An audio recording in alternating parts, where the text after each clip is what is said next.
सकाळी 11चा टाईम देऊन 2:30 वाजता पोहोचणाऱ्या माझ्या या मैत्रिणी फायनली घरी पोहोचल्या.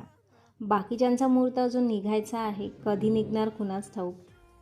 एवढ्या दिवसाच्या ज्या गप्पा गोष्टी होत्या त्याची कसन आम्ही आज पूर्ण केली. नंतर पोटातून कावळ्यांचा काव काव आवाज आल्यानंतर पास्ता बनवायचं ठरलं. भावना आणि भाग्यश्री माझ्या कॉलेजच्या मैत्रिणी.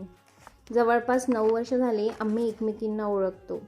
कॉलेजनंतर नागपूरला आल्यावर काही वर्ष आम्ही सोबतसुद्धा राहिलो, म्हणून मिळून काम करायची सवय अजूनही गेली नाही.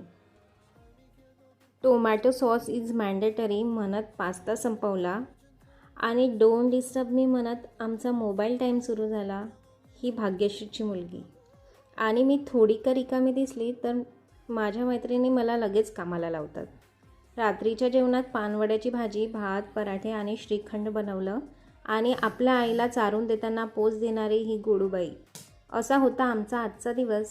बाय.